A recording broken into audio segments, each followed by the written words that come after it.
A malicious rumors drove a youth, named Angulimala, to live as an outlaw in the jungle. In a deranged state of mind, he vowed to kill 1,000 human beings. To keep track of the number of his victims, he took a finger from each and added it to a string around his neck. This is how he became known as Angulimala, or Finger Garland. Angulimala became the terror of the countryside. Everyone was afraid. The king heard about him and decided to capture him. When his mother heard this news, she went to the forest to save her son. By this time, Angulimala needed only one more finger to fulfill his vow. Now, the Buddha was staying nearby.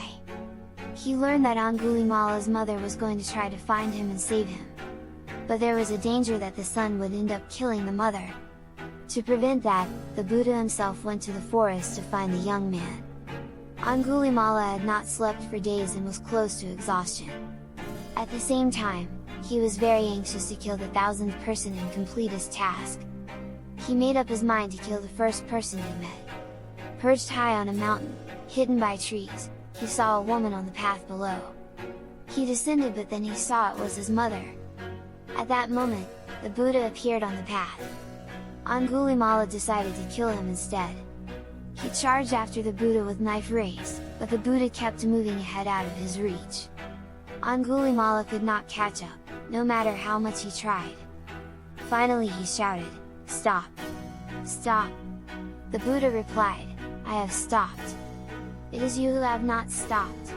Angulimala didn't understand.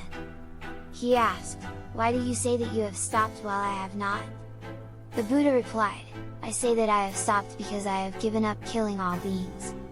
I have given up ill-treating or harming all living beings. I have cultivated love and patience through meditation. But you have not given up killing or ill-treating others, and you have not cultivated love and patience. Therefore, you are the one who has not stopped." These words penetrated the fog of Angulimala's mind and calmed his rage. He thought, "This man is wise and brave. He must be the Buddha himself. He must have come here just to help me." Angulimala threw away his weapons and asked the Buddha to teach him meditation and wisdom. The Buddha agreed. When the king and his men came for Angulimala, they found him in the Buddha's forest meditation retreat. Since the outlaw had given up his evil ways, the king agreed to leave him alone. Angulimala sincerely and seriously practiced meditation and the training of moral conduct. Still, he had no peace of mind. He kept remembering what he had done in the past. He recalled the pathetic cries of his victims. Whenever he went out in public, people recognized him and attacked him, leaving him bleeding and bruised.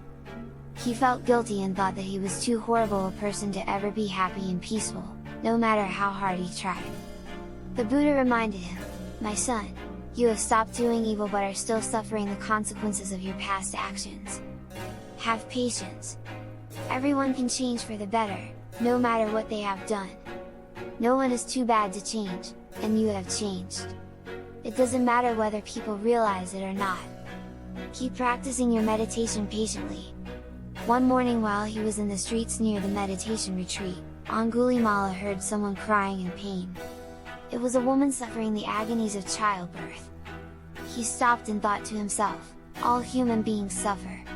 He began to have deep compassion for the woman and all the people he had harmed, as well as for himself and all living beings. The feelings of compassion and kindness calmed his mind and helped him develop better concentration and patience.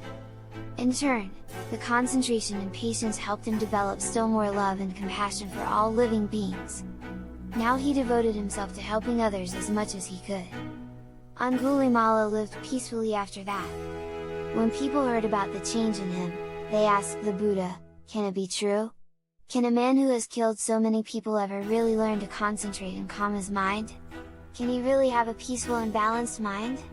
Is it possible for him to live a good life after all he has done?" The Buddha answered, "Yes. He harmed so many people because his mind was overwhelmed with hurt and anger. He had been badly harmed himself. Later, he listened to good advice, he meditated, and his mind became strong and healthy." No matter what someone may have done in the past, developing concentration can help. It is a powerful tool for gaining real peace of mind, and cultivating kindness and compassion for others.